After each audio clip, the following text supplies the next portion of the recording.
यह वरदान आन। इसे रति जी के संपर्क से प्रद्युम्न के यहां कोई बालक नहीं होगा। वहां बुभुक्षा नहीं है, वहां भोग की इच्छा नहीं, वहां तो मुमुक्षा है, मोक्ष की इच्छा है, वहां बुभुक्षा नहीं, ध्यान रखिए। इसीलिए बालक की उत्पत्ति के लिए प्रद्युम्न का विवाह रुक्मी की पुत्री रुक्मावती से हुआ और वहीं प्रद्युम्न का जन्म हुआ, अनिरुद्ध का जन्म हुआ। और फिर अनिरुद्ध का दूसरा विवाह रुक्मी की पौत्री रोचना से हुआ और उसी विवाह में जब द्यूत खेलने की बारी आई, द्यूत में रुक्मी ने बेईमानी की, दुष्टता की, छल किया। जीता बलराम जी ने, रुक्मी ने कहा मैंने जीत लिया। आकाशवाणी हुई कि रुक्मी झूठ बोल रहा है। तब बलराम जी ने क्रोध में आकर परिघ से रुक्मी का वहां वध कर दिया। अब अनिरुद्ध का विवाह दूसरा होगा उषा के साथ। अनिरुद्ध ये भगवान का चतुर्थ विहू है। प्रद्युम्न तृतीय विहू हैं। प्रद्युम्न बुद्धि के देवता हैं, अहंकार के। प्रद्युम्न अहंकार के देवता हैं और अनिरुद्ध चित्त के, मन के, चित्त के नहीं, चित्त के तो वासुदेव जी हैं। वासुदेव संकर्षण बुद्धि के, प्रद्युम्न अहम के और ये मन के। और किसी किसी आचार्य के मत से प्रद्युम्न बुद्धि के और बलराम जी अहंकार के, संकर्षण अहंकार के और अनिरुद्ध मन के। अनिरुद्ध उषा बाणासुर की कन्या है, दैत्य कन्या पर बहुत अच्छी कन्या है। मननशीलता, मानसिक मन की भगवत वृत्ति, यही उषा। उषा का अर्थ प्रातः काल। उषा मन क्या होता है? प्रातः काल, सवेरा। और सवेरा कम होगा जब मन में वैराग्य वृत्ति आएगी, वैराग्य वृत्ति, विरक्त वृत्ति। पर वो दैत्य के यहां है कि अनिरुद्ध को उन्होंने सपने में देखा। उषा ने, चित्रलेखा ने अपने लेख के द्वारा अनिरुद्ध को दिखाया। वो अनिरुद्ध को हर के ले आई। जो अनिरुद्ध क्या है? भजन न निरुध्यते, जो किसी के द्वारा रोका नहीं जा सकता। भगवान के चरण में मनोव्यापार, और मनोव्यापार को तो विरक्ति के साथ जुड़ना ही है, मन की निवृत्ति के साथ जुड़ना है, मन की शांति के साथ जुड़ना है। इससे चित्रलेखा हरण करके ले आई और अंत में बाणासुर ने दोनों को, अनिरुद्ध को नागपाश में बांधा, बंधन में आ गया। फिर क्या था? फिर युद्ध हुआ। किसका युद्ध होगा? शैव सेना का वैष्णव सेना से युद्ध हुआ। शैव सेना तमोगुणी सेना हारी सत्वगुणी सेना से। मोहित्वा तु गिरुषम, भगवान कृष्णचंद्र जी ने जृंभणास्त्र से शंकर भगवान को भी मोहित कर दिया। जृंभणास्त्र से मोहित किया, जमुहाने लगे। ये जृंभणास्त्र क्या था? शिव जी को अपने रूप माधुरी में ही मोहित कर दिया। भगवान श्री कृष्ण ने, शिव जी त्रिशूल चलाना बंद कर दिए, भगवान कृष्ण को एकटक निहारने लगे। तब तक भगवान कृष्ण ने बाणासुर के सहस्त्रबाहु हाथों को काट डाला। 4 हाथ बचे। यही वैष्णव परिकर का स्वरूप है। शिव जी ने कहा बस अब आपका परिकर हो गया, अब छोड़ दीजिए। इस प्रकार उषा जी के साथ अनिरुद्ध का विवाह। इधर एक बार भगवान के बालक खेल रहे थे। एक कुआं देखा जहां गिरगिट को देखा, गिरगिट को क्रिकलाश। ये लोग निकालने लगे, नहीं निकला। तब श्री कृष्ण ने आकर के बाएं हाथ से निकाल दिया। नृग ने कहा महाराज, हमने बहुत गोदान किए थे, गोदान में एक गौ भूल कर एक ब्राह्मण के यहाँ चली आई थी, उसी के उसमें विवाद बढ़ा, दोनों ब्राह्मणों ने झगड़ा किया, समझाने पर नहीं समझे। अंत में मैंने समझाना चाहा, नहीं माने तो मुझे गिरगिट का शाप मिला, दंड तो मिला, दान देने का अहंकार था इससे दंड मिला, और दान का फल क्या, आज दान शिरोमणि श्री कृष्ण भगवान के दर्शन हो गए, धन्य हो गया मैं। इस प्रकार भगवान की बड़ी विचित्र लीलाएं हो रही हैं। द्वारकाधीश बलराम, द्वारकाधीश जी तो द्वारका में विराज रहे हैं, बलराम जी वृंदावन आए, सबसे मिले। यहां का प्रसंग कुछ अटपटा लगता है। यमुना जी को विहार में बुलाने की बात कही जाती है भागवत में। इसका समाधान मैं आपको बताऊं, अच्छा लगेगा आपको। देखिए, यमुना के दो स्वरूप हैं।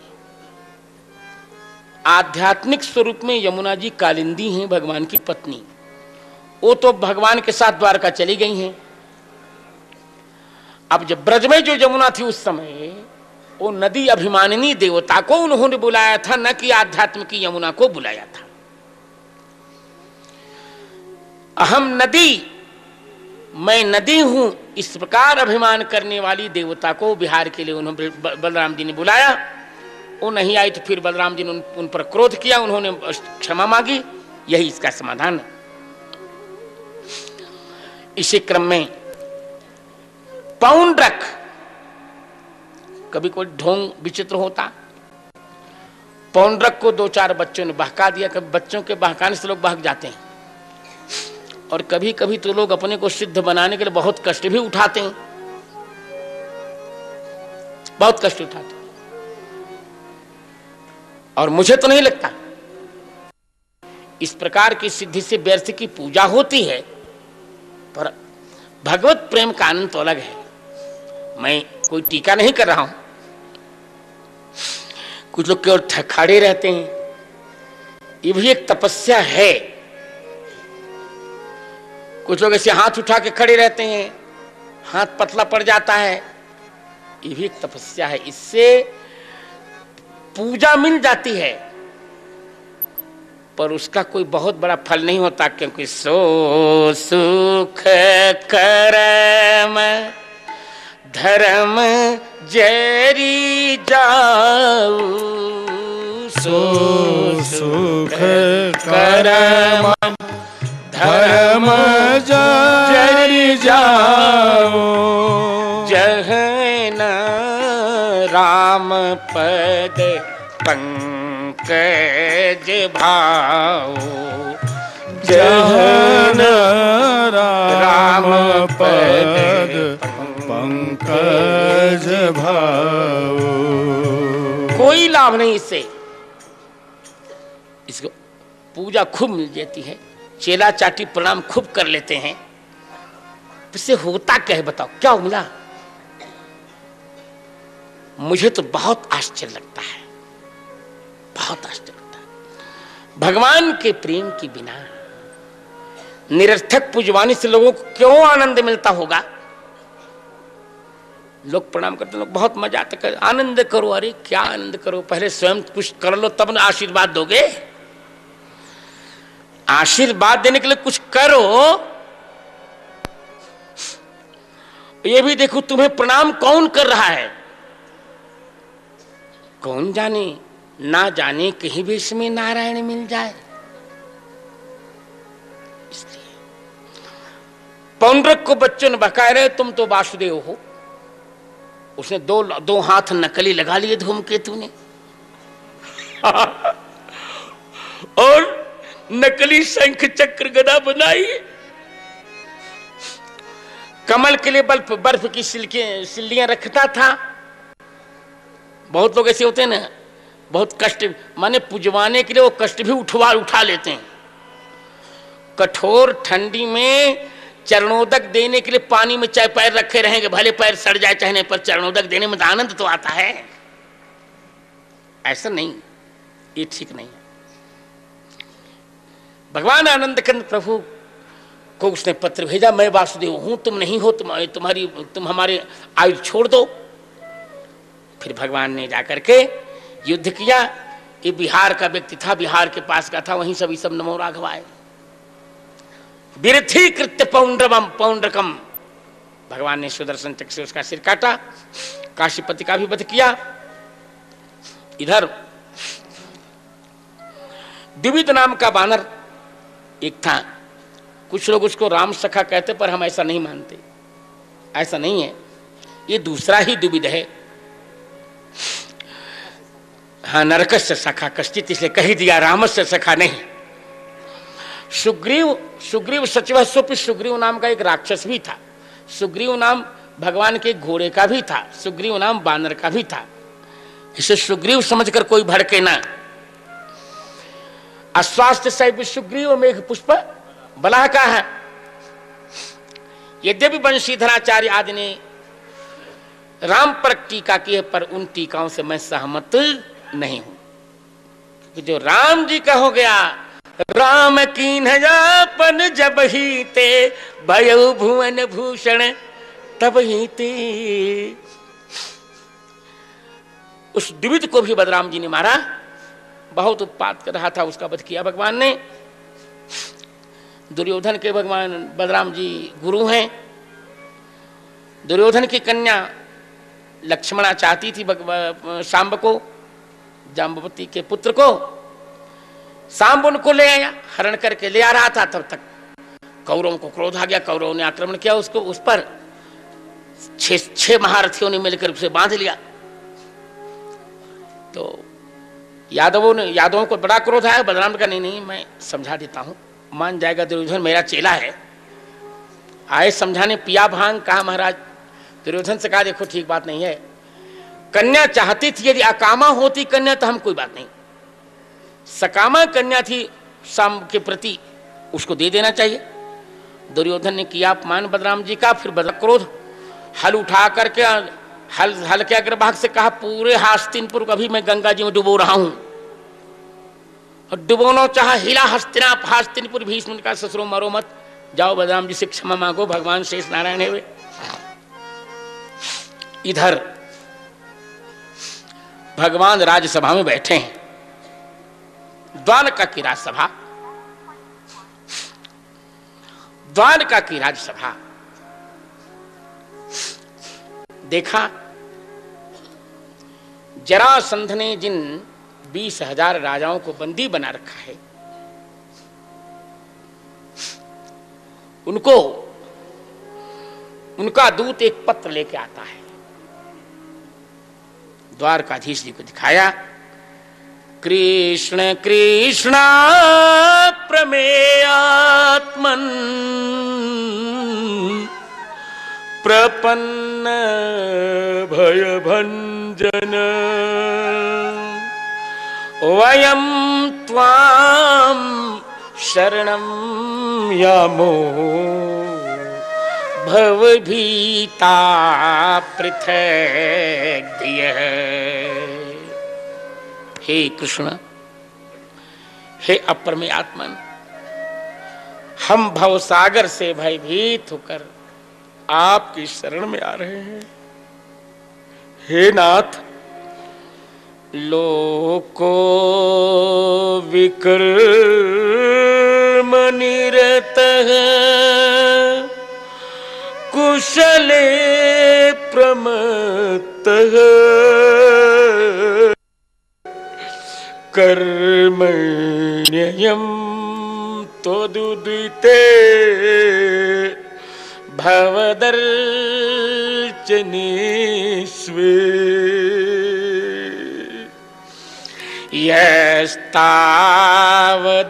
यस्तावदस्य बलवानिह जीविताशां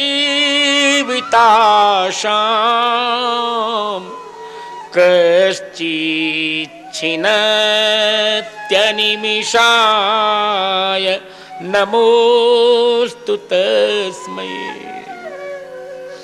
हे परम, यहाँ के श्लोक बड़े सुंदर हैं। हे परमात्मा, ये संसार बुरे कर्मों में लगा है,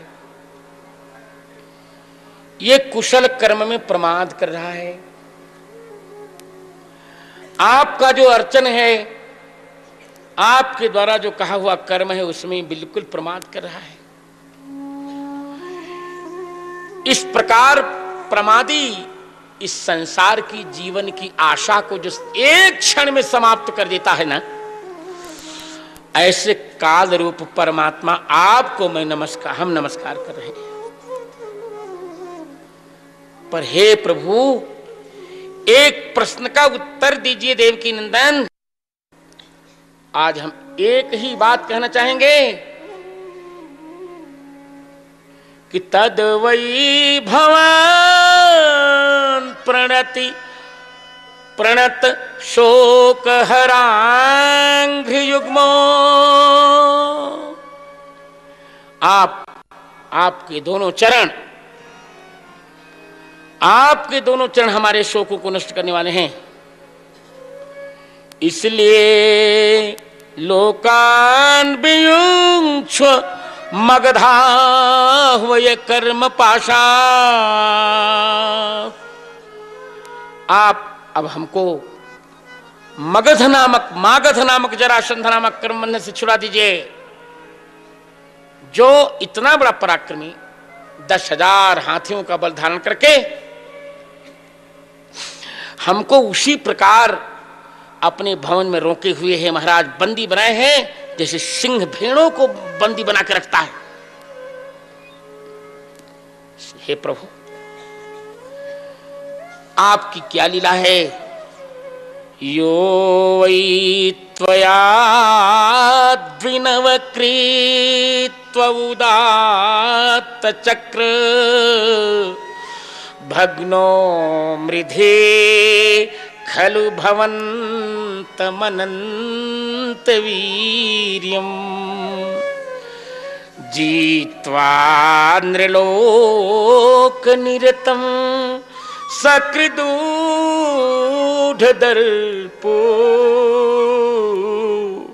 महाराज क्या करें आप? 18 बार के युद्ध में 17 बार आपसे हारा, 1 बार जीता।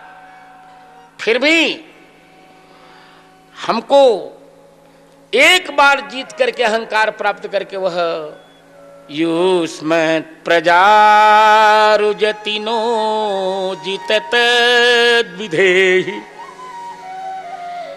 एक बार जीत करके भी उसने आपको साधारण मान लिया है और हमको कुचल रहा है सरकार। अब उसी समय नारद जी आ गए। श्रियः पति श्रीमती शासितुम जगत जगन निवासो वसुदेव सद्मनि बसंत दर्शावतरंतमंबराधिरेण गर्भांग भूमुनिम हरिः। उसी समय बीणा बजाते हरिगुण गाते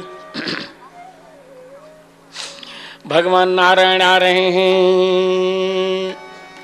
श्रीमन्नारायण नारायण नारायण श्रीमन्नारायण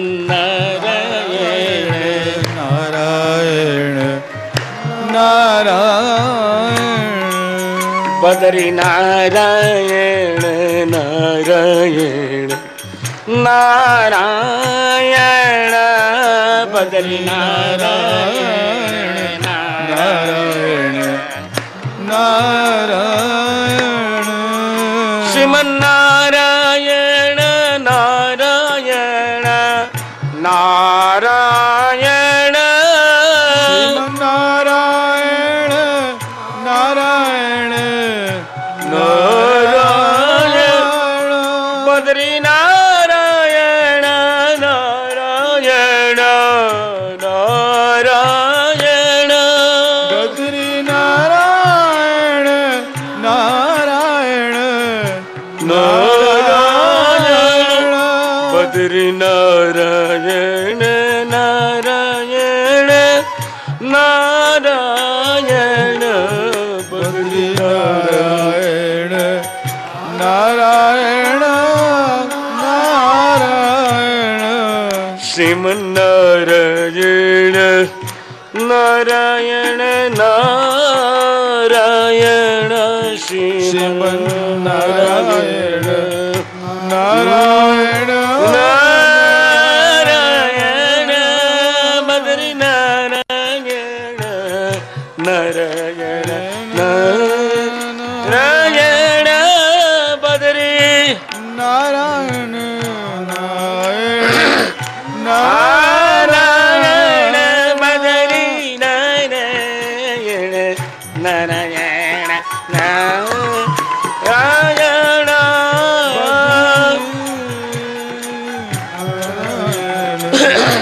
नारायण श्रीमन्नारायण नारायण नारायण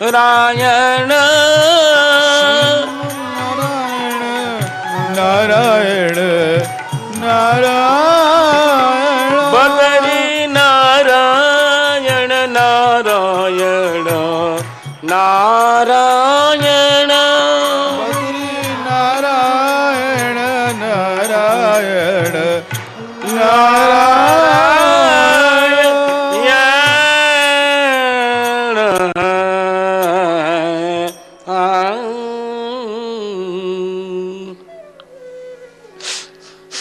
देखो, मैंने कभी भी संगीत की कक्षा नहीं ली है, न कभी संगीत पढ़ा है। मेरा विषय तो है संस्कृत वाङ्मय, उसमें भी व्याकरण। ये जो कुछ है केवल परमेश्वर की कृपा है, मेरा कुछ भी नहीं यहां।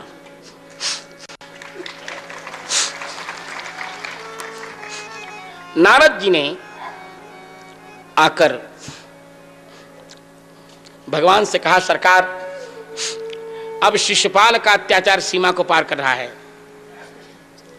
उसी समय पांडवों का भी आमंत्रण आया राजसूय यज्ञ का। अब तीन तीन कर्तव्य भगवान के सामने हैं। जरासंध द्वारा बंदी बनाए राजाओं का दूत आया है, जरासंध से उबारा जाए। इंद्र के दूत बन के नारद आए हैं, शिशुपाल का अत्याचार सीमा को पार कर गया है। और पांडवों का दूत आ गया है कि राजसूय यज्ञ में युधिष्ठिर जी की सहायता की जाए। क्या करना चाहिए? बलराम जी ने कहा कि हमको सीधे सीधे जरासंध और शिशुपाल पर चढ़ाई करनी चाहिए। यजताम पांडव स्वर्गम अवत्तिन्द्रस्तपत्तिनः वयम हनामद्दिशतः सर्वस्वार्थम समिहते। किंतु उद्धव जी ने कहा, नहीं सरकार, ऐसा नहीं। नियम यह है कि कोई ऐसा मार्ग हो जिसमें तीनों काम एक साथ बन जाए। क्या हो? कहा, सरकार पांडव महाराज यज्ञ करना चाहते हैं, युधिष्ठिर जी उनकी सहायता के लिए चला जाए। और बिना दिग्विजय के या राजसूय यज्ञ किया नहीं जा सकेगा। और दिग्विजय में निश्चित है जरासंध टकराएगा और शिशुपाल टकराएगा, उनका अपने आप ही वध हो जाएगा। सरकार यही पक्ष स्वीकार हो गया। भगवान पधार रहे हैं। युधिष्ठिर जी ने बहुत सम्मान किया है भगवान का और कहा कि प्रभु, मेरा मन है कि मैं राजसूय यज्ञ के माध्यम से आपकी विभूतियों का यजन करूं, आपकी विभूतियों की पूजा करूं। ठीक है, पर दिग्विजय के बिना यज्ञ होगा कैसे? कहा, महाराज बिना जरासंध के जीते कुछ नहीं होगा और बहुत दुष्ट है। 300 वर्षों तक सेना से युद्ध उसका हो तो भी नहीं समाप्त होगा। भगवान का इसका उपाय मैं ढूंढता हूं। ऐसा करो, सेना का वहां कार्य नहीं है, हम 3 लोग जाते हैं जरासंध के यहां। भीमसेन, अर्जुन और कृष्ण तीनों राजा के वेश में आए, ब्राह्मण के वेश में। सायंकाल जरासंध ने कहा, क्या चाहते हो? ब्राह्मणों का युद्धम नो देहि राजेंद्र राजन्यान्न कांक्षिण। अरे हमें युद्ध दो, हम द्वंद्व युद्ध चाहते हैं। जरासंध का हम तो जानते ही थे कि तुम ब्राह्मण नहीं हो, चलो। तो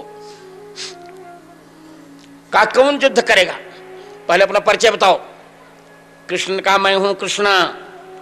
का तुमसे नहीं युद्ध करूंगा, तुम तो भगोड़े हो, 18वें युद्ध में भाग गए थे। अर्जुन से भी युद्ध नहीं करोगे तो ये तो निर्बल, एक ही मुक्के में इनकी ऐसी तैसी हो जाएगी। भीम से युद्ध ठीक है। भीमसेन से युद्ध होने लगा। दोनों जने युद्ध देखते थे, कृष्ण और अर्जुन। दिन भर युद्ध चलता था भीम और जरासंध का, और सायंकाल आकर विश्राम करते और जरासंध का खूब चकाचक माल पानी छानते थे। 17वें दिन भीमसेन ने कहा भैया मैं युद्ध नहीं करूंगा, इतना शक्तिशाली है कि मार मार कर इसने मेरी नसों की बुक निकल डाली। भगवान ने कहा ठीक है, कल मैं जैसा संकेत करूं ऐसे तुम कर देना। ठीक है। कहते हैं कि प्रातःकाल लोग तैयार हो जाते थे। उस दिन द्वारकाधीश जी थोड़ा विलंब से उठे जान के। भीम अर्जुन तैयार, जरासंध तैयार, का चलो युद्ध के लिए। द्वारकाधीश ने कहा अभी मुझे नहाना अवशेष है। कहा चलो चलो, न लड़ना न भिड़ना, खा लेते हो 4 शेर तो नहाओगे, देर से सोओगे ही देर तक। भीमसेन तो तैयार है, कहा हाँ ठीक, कब चलो। भगवान का ठीक है चलिए, मैं वहीं मुखारी करता रहूंगा और क्या, वहां मुखारी कर लूंगा भाई, फिर स्नान करके संध्या करूंगा, विलंब हो गया थोड़ा प्रायश्चित कर लूंगा सूर्य नारायण का, कोई बात नहीं है। हम नींद, अब थोड़ा देर तक नींद आई, चकाचक आपने खिला दिया था तो नींद देर तक। ठीक है, युद्ध प्रारंभ हुआ। अब भगवान करते रहे मुखारी प्रेम से, यूं करके ऐसे करके करते रहे। अब भगवान ने किया क्या, मुखारी करते करते ऐसे फाड़ी दातुन, और फाड़ कर बाएं भाग को दाहिनी ओर फेंका, दाहिने को बाएं ओर, ऐसे फेंक दिया। भीमसेन को समझ में आ गया, लगाई धोबिया पछाड़, और जरासंध के दोनों पैरों का पकड़कर फाड़ा, बाएं को दाईं ओर फेंका, बाएं को यूं दाईं ओर और दाएं को बाईं ओर, ऐसे फेंक दिया एक साथ। पहले तो ऐसे फेंकते सीधा सीधा तो आके जुड़ जाता था, वो उल्टा जब फेंका तो जरासंध का वध हुआ। देवता जय जयकार करने लगे, बोल भक्तवत्सल भगवान की। तब बंदी गृह से निकाली, राजाओं को जब छुड़ाया तो राजाओं ने भगवान को देखकर यही श्लोक पढ़ा, कृष्णाय वासुदेवाय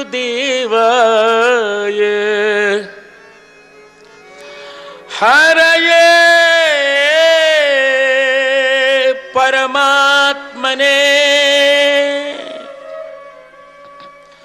प्रणत क्लेश नाशाय गोविंदाय नमो नमः। भगवान ने सहदेव को, जरासंध के पुत्र सहदेव को वहां का राजा बनाया। आ गए।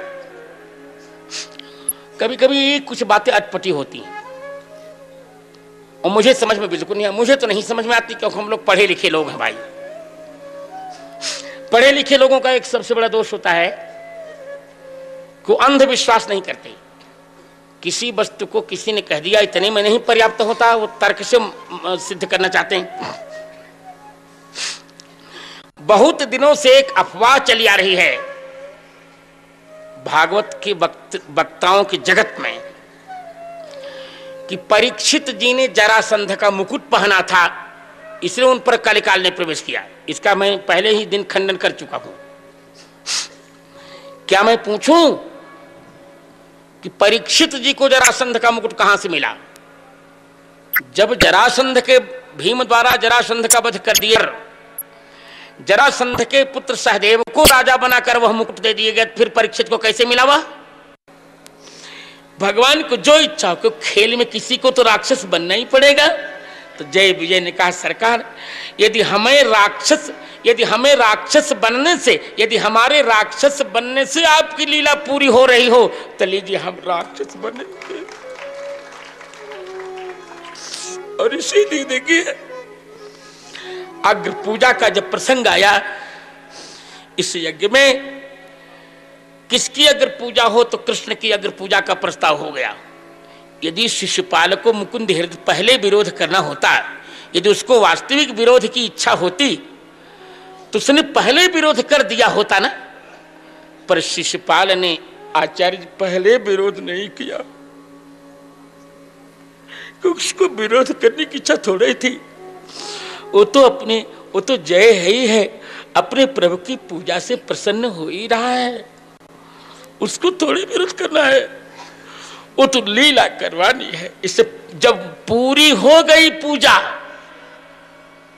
पूरी हो गई पूजा, पूर्ण हो गई, जय जयकार होने लगी, अग्र पूजा का प्रसाद बट गया, तब उसने विरोध करना प्रारंभ किया। इत्थम निसम्य दम घोष सुतः स्वपीठादुत्थाय कृष्ण गुण वर्णन जात मन्यु उत्थाप्य बाहुमिदमाह सदस्य मनसी संश्रावयन् भगवते परुषाण्य भीतः।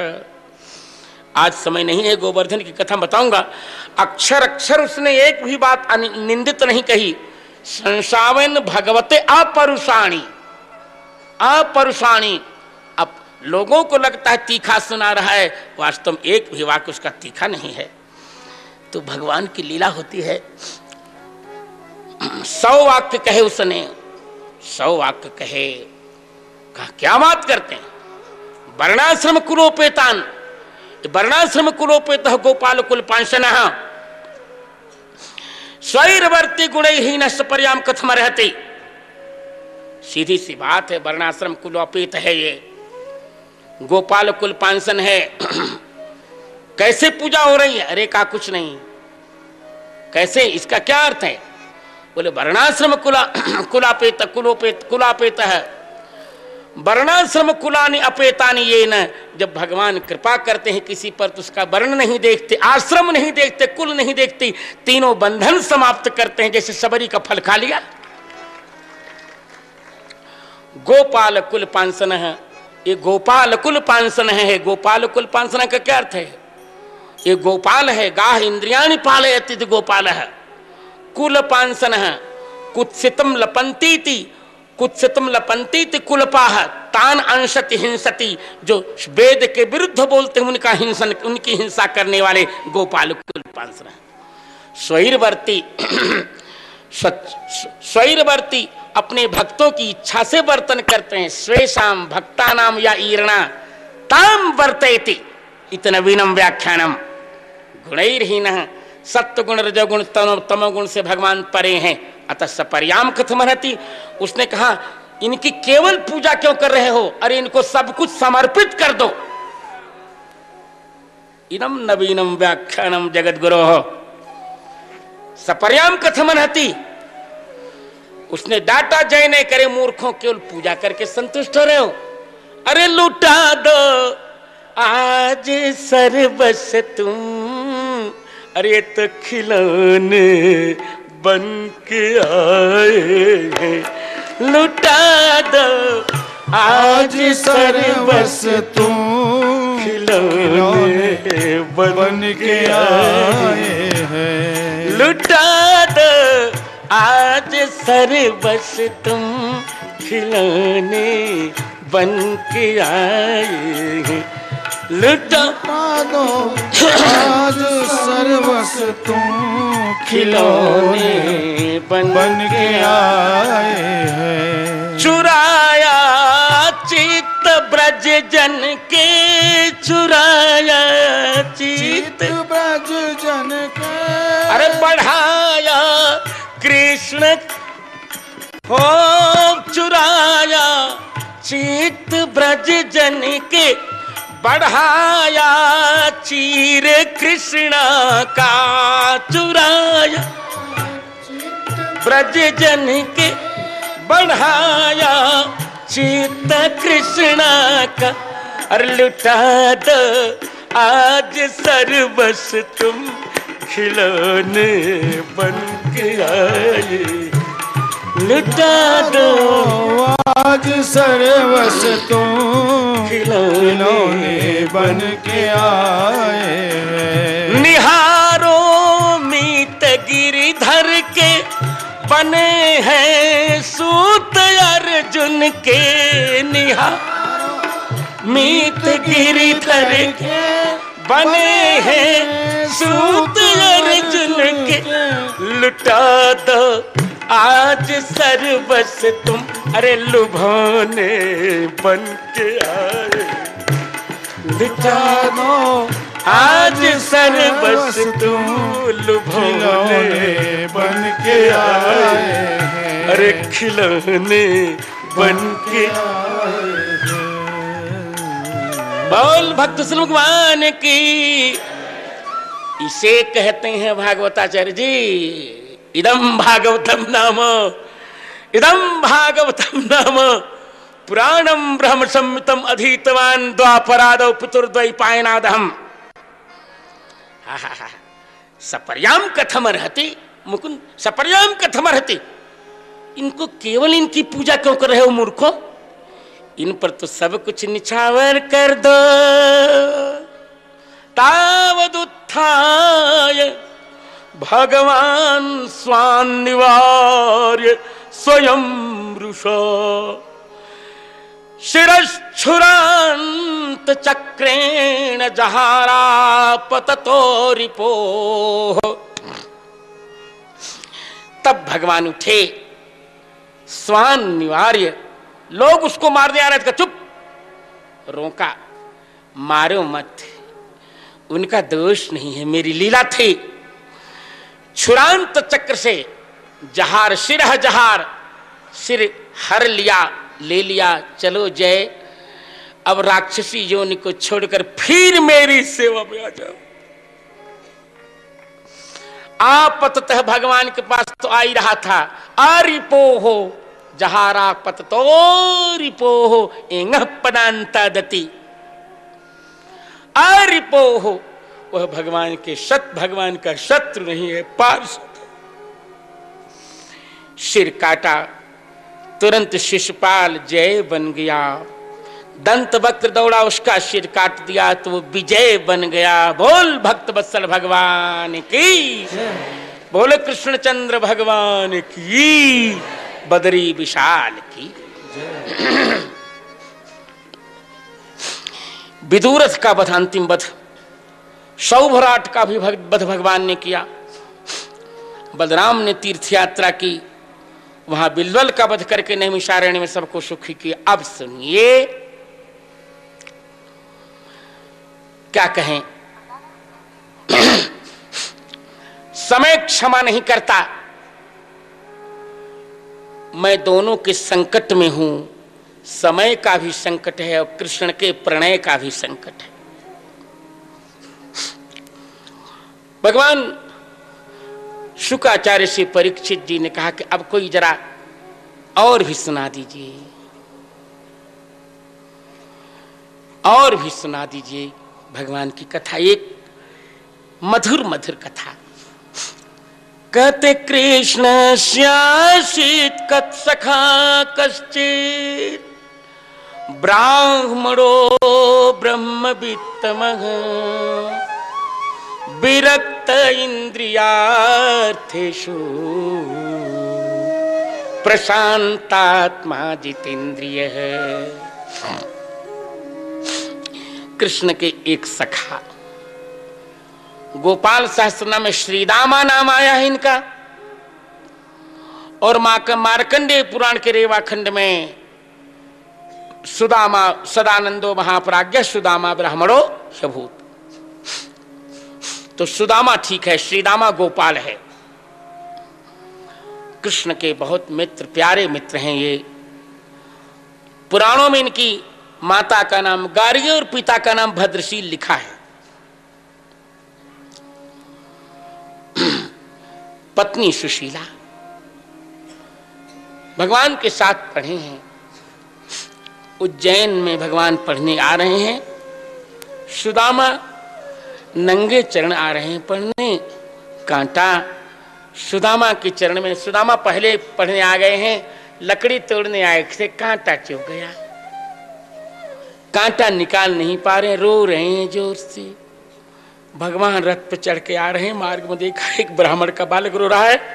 काहे रो रहे हो? कहे कांटा चुभ गया है, निकल नहीं रहा है। तो भगवान का लाओ मैं निकाल दूं। ब्राह्मण देवता चरण धोया और चरण धोकर हाथ से निकलना चाह, नहीं निकल, धीरे से अपने दांत से भगवान ने कांटा निकाल दिया। मित्रता हो गई है।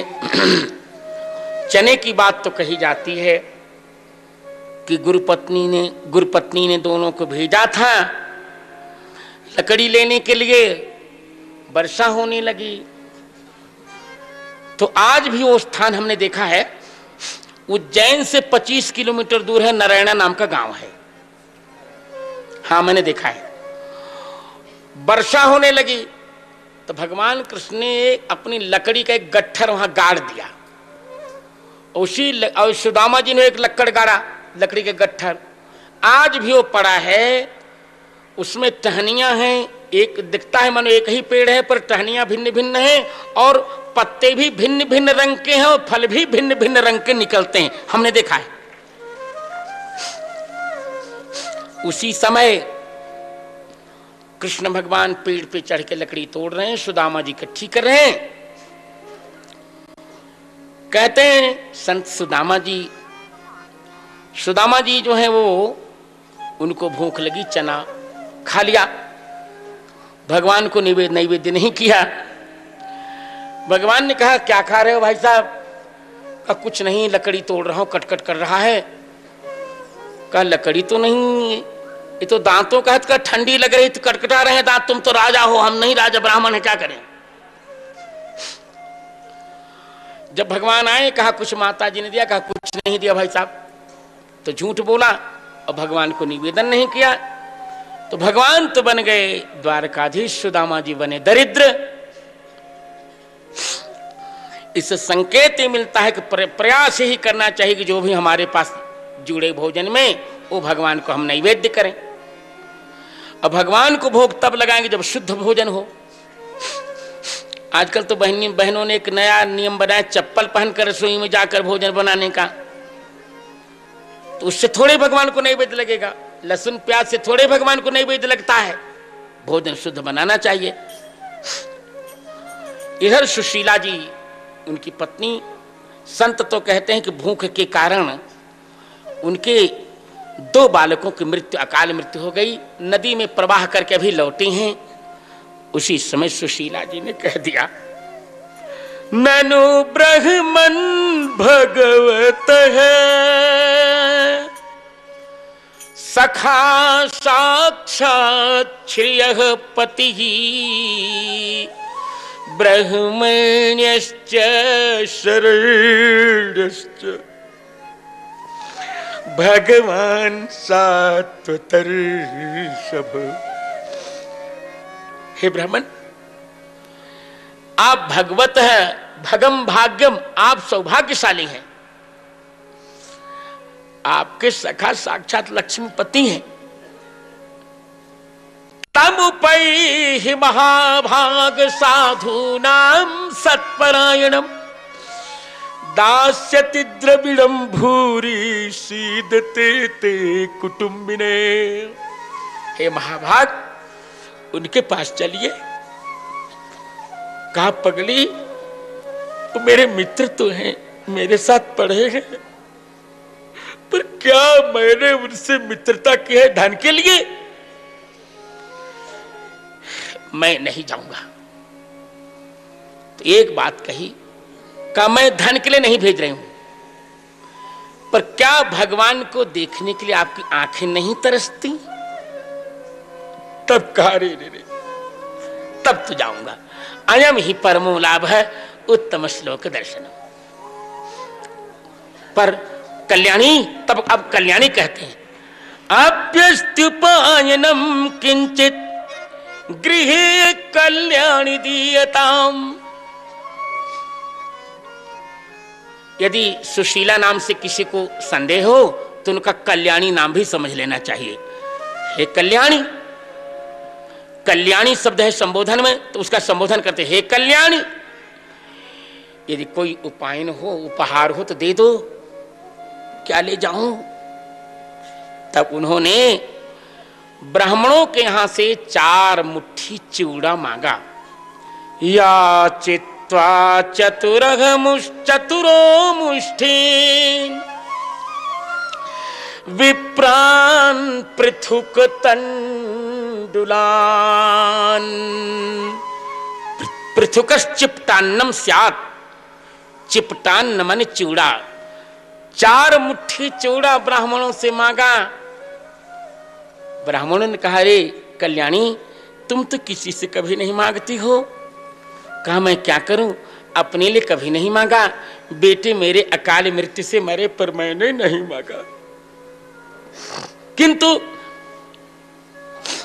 मेरे देवर हैं, उनके पास 4 भुजाएं हैं, 4 हाथ हैं, इस 4 मुट्ठी मैं चिवड़ा मांग रही हूं कि अपने देवर के 4 हाथों में 4 मुट्ठी चिवड़ा डाल दूंगी। चैल खंडेन तान बद्ध्वा भर्त्रे प्रादादुपायनम। अपनी साड़ी के फटे हुए खंड में से साड़ी फाड़कर उसमें से उसी के टुकड़े में बांधकर भर्त्रे अपने प्रभु को अपने स्वामी के हाथों भेजा, अथवा भर्त्रे त्रिभुवन भर्त्रे परमात्मा ने गतिर्भर्ता प्रभु साक्षी, इसे साक्षी निवास शरणम सुहृत, सारे संसार के भरण पोषण करने वाले को गरीब भाभी मां ने दे दिया। सुदामा जी चले। कृष्ण संदर्शनम मह्यम कथम स्यात् इति चिंतयन, चिंतन करने लगे कैसे जाऊं।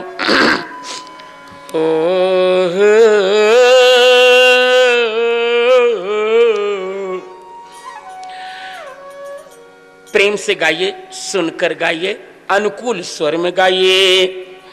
कैसे आऊं रे कन्हैया, कैसे आऊं रे कन्हैया, बड़ी दूर नगरी, द्वारका दूर नगरी। कैसे आऊं रे कन्हैया, कैसे आऊं रे कन्हैया, बड़ी दूर नगरी, द्वारका दूर नगरी। कैसे आऊं रे कन्हैया, कैसे आऊं रे कन्हैया, बड़ी दूर नगरी, द्वारका दूर नगरी, द्वारका दूर नगरी।